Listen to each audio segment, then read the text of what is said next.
দীর্ঘ একটানা আন্দোলনে আন্দোলনকারীরা এবং হঠাৎ আজ আবার অর্থাৎ ১২৭তম জন্মদিবসে নেতাজির আবারও কিন্তু হঠাৎই সরব আন্দোলনকারীরা। আর এবার এই আন্দোলনকারীদের পাশে দাঁড়ালেন শুভেন্দু অধিকারী। সেখানে উপস্থিত হয়ে সরাসরি শাসক দলকে নিশানা করলেন শুভেন্দু। আজ ১২৭তম জন্মবার্ষিকী নেতাজি সুভাষচন্দ্র বসুর, আর সেই দিনই হঠাৎ আবারও আন্দোলনকারীরা আন্দোলনের সরব হলেন। আর আজ তাদের সেই মঞ্চে গিয়ে উপস্থিত হলেন শাসক দলকে নিশানা করলেন শুভেন্দু অধিকারী।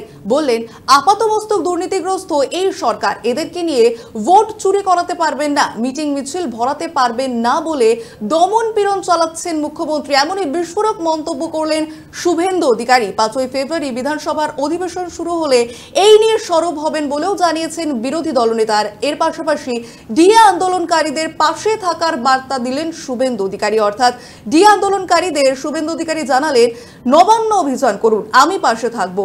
এবং এই মন্তব্যেরই পাল্টা এবার শুভেন্দু অধিকারীকে নিশানা করলেন কুণাল ঘোষ। তবে আপনাদের প্রথমেই শোনাবো শুভেন্দু অধিকারী আজ আন্দোলনকারীদের মঞ্চ থেকে ঠিক কি বললেন। আবাস যোজনা একটা গরিব মানুষকে না দিয়ে তৃণমূলের নেতা তার গোয়াল ঘর দেখিয়ে নিয়ে নিচ্ছে। এই সরকারি কর্মচারীরা দেখেছে শৌচালয় নির্মাণ স্বচ্ছ ভারতে গরিব লোককে না দিয়ে কাগজপত্র দেখিয়ে হাজার হাজার লক্ষ লক্ষ শৌচালয়ের টাকা উঠে যাচ্ছে। এই সরকারি কর্মচারীরা দেখেছে মানরেগার চুরি। এই সরকারি কর্মচারীরা দেখেছে যে পার্মানেন্ট পোস্ট ৬ লক্ষ অবলুপ্ত করছে সরকার, কন্ট্রাকচুয়াল নিয়োগ করছে ৪,০০০ থেকে ১২,০০০। এই সরকারি কর্মচারীরা দেখছে কর্মবিনিয়োগ কেন্দ্র ৫১টা রাজ্যে ছিল, তার তালা চাবি ঝুলালো এই সরকার। সরকারি কর্মচারীরা দেখছে এমপ্লয়মেন্ট ব্যাংকের নামে ধাপ্পাবাজি, ১৫০০ টাকা বেকার ভাতার নামে ধাপ্পাবাজি। এই সরকারি কর্মচারীরা দেখছে নিয়োগ পরীক্ষার কারচুপি, পিএসসি কে পর্যন্ত বাদ দেয়নি। পিএসসির অফিসের লোকেরাই তো আমাকে ইনফরমেশন দেয়। নর্থ ২৪ পরগনা ডিএম অফিসের মাননীয় সরকারি কর্মচারীরা যারা একটা সময় বামপন্থী আন্দোলন করেছেন, সেই কর্মচারীরা আমার কাছে মমতা ব্যানার্জি মিড ডে মিলের টাকা থেকে হিঙ্গলগঞ্জ সন্দেশখালীতে কম্বল বিতরণ করেছেন। এরাই আমাকে দিয়ে গেছে যে you are the leader of opposition, আপনি লড়ছেন, আপনি নেন। এইগুলো এরা দেখার ফলে মমতা ব্যানার্জি আতঙ্কিত। উনি যে স্টাইলে এই রাজ্যটা চালাতে চান, এনারা এই স্টাইলে রাজ্য চালাতে চান না, এরা আইন মেনে চালাতে চান। সমস্যা এই জায়গায়। তাই এদেরকে তিনি পক্ষে পাবেন না, পোস্টাল ব্যালটে পাবেন না, এদেরকে দিয়ে ভোট চুরি করাতে পারবেন না, এদেরকে দিয়ে মিছিল মিটিং ভরাতে পারবেন না। তাই এদের উপর যত রকমের দমন পীড়ন আছে তিনি করতে চান।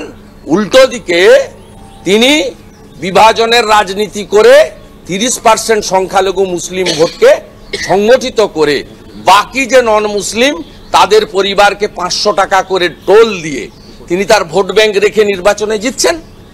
একটা মুখ্যমন্ত্রী কালকে দাঁড়িয়ে, আমি এখানে হিন্দু মুসলিম করব না, বলছে হিন্দুরা কাফের। তিনি বলছেন আল্লাহর কসম আমি ভোট দেব না, কোনো মুসলমান যেন বিজেপিকে ভোট না দেয়। এটা একটা সিএম এর ল্যাঙ্গুয়েজ?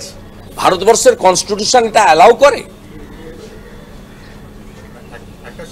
আমি যখন বিধায়ক, আমি তখন রাজধর্ম পালন করি, for the people, by the people, of the people. কখনোই এভাবে করা যায় না। আমি রাম শোভাযাত্রা কাল করেছি, পার্টির ঝান্ডা নিইনি, বিজেপিকে ভোট দেওয়া বলিনি। আমি আমার হিন্দু সনাতনী আমি আমার করেছি, আপনি মুসলিম আপনি আপনার ধর্ম পালন করবেন। কে বা কাকে বাধা দিয়েছে? আন্দোলনকারীদের মঞ্চ থেকে একেবারে সরাসরি মুখ্যমন্ত্রী মমতা বন্দ্যোপাধ্যায়কে নিশানা করলেন শুভেন্দু অধিকারী। আর বিরোধীদের জন্য মঞ্চ খুলে বসেছেন আন্দোলনকারীরা। শুভেন্দু অধিকারী সহ আন্দোলনকারীদের এবার সরাসরি নিশানা করলেন তৃণমূল মুখপাত্র কুণাল ঘোষ। একই সঙ্গে কেন্দ্রের বকেয়া টাকা নিয়ে কেন্দ্রকে নিশানা করলেন কুণাল ঘোষ। তীব্র কটাক্ষ করলেন বিরোধী শিবিরকে। কি বললেন তিনি, শুনুন। দেখুন, আন্দোলনকারীরা তারা সম্পূর্ণ অযৌক্তিকভাবে একটা কর্মসূচি চালাচ্ছেন বিরোধীদের প্ররোচনা এবং বিরোধীদের জন্য একটা মঞ্চ খুলে রাখার জন্য। কেন্দ্রীয় সরকার বকেয়া দিচ্ছে না বাংলার, বিপুল টাকা আটকে, সে নিয়ে তাদের মুখে কথা নেই। তারা যখন দিল্লি যান তখন হিন্দু মহাসভার পৃষ্ঠপোষকতায় থাকেন, এখানে বিরোধী দলগুলির জন্য দোকান খুলে বসে থাকেন তারা। মাননীয় মুখ্যমন্ত্রী চেষ্টা করছেন সীমিত সামর্থ্যে যতটা দেওয়ার, খোলাখুলি বলেছেন। তা সত্ত্বেও তারা একদিকে এই আন্দোলনকারীরা সুপ্রিম কোর্টে মামলা করছেন, আবার পাশাপাশি আবার আন্দোলনের কথা বলছে বা একটা অস্থিরতা তৈরি, কাজ না করা, ঘর না চালানো।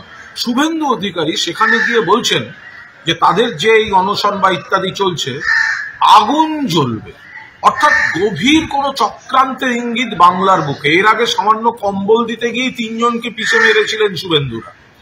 এর আগে দেখেছি কিছুদিন আগে গত বছরে ইলেকট্রিক একটা মেনটেন্যান্স, ইলেকট্রিসিটি বিদ্যুৎ দপ্তরের, সেগুলোকে সামনে দিয়ে একটা উত্তেজনা ছড়াবার অকারণ চেষ্টা করে তারপর সেই টুইট থেকে সরে আসতে হয়েছে। 1 বছর আগে টুইট দিয়ে গন্ডগোল করা রাম মন্দিরের দিন।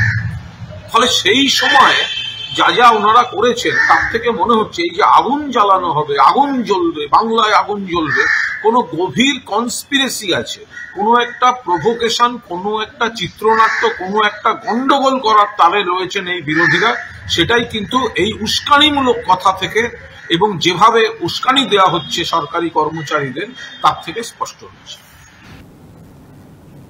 উস্কানি দেওয়া হচ্ছে সরকারি কর্মচারীদের, এমনই বললেন কুণাল ঘোষ। অর্থাৎ বিরোধীদের জন্য মঞ্চ খুলে বসেছেন ডিএ আন্দোলনকারীরা। শুভেন্দু অধিকারী সহ ডিএ আন্দোলনকারীদের একইভাবে নিশানা করতে দেখা গেল কুণাল ঘোষকে। এর আগেও আপনাদের শোনালাম শুভেন্দু অধিকারীর বক্তব্য, যেখানে তিনি সরাসরি মমতা বন্দ্যোপাধ্যায়কে নিশানা করছিলেন এবং এই বকেয়া ডিএ নিয়ে কিন্তু একেবারে সরব মুখ্যমন্ত্রীর বিরুদ্ধে তিনি। এবং এরই পাল্টা কুণাল ঘোষের বক্তব্য আপনাদের শোনালাম, যেখানে একেবারে ডিএ আন্দোলনকারীদের থেকে শুরু করে কেন্দ্রকেও বিঁধলেন কুণাল ঘোষ। আর এই যে রাজনৈতিক তরজা, সেই রাজনৈতিক তরজাটি কোন দিকে এগোয় অবশ্যই আমাদের নজর থাকবে এবং আপনাদের নজর থাকুক 24 আওয়ার্স টিভি পর্দায়। আপনারা দেখছেন 24 আওয়ার্স টিভি, সবার পাশে সবসময়।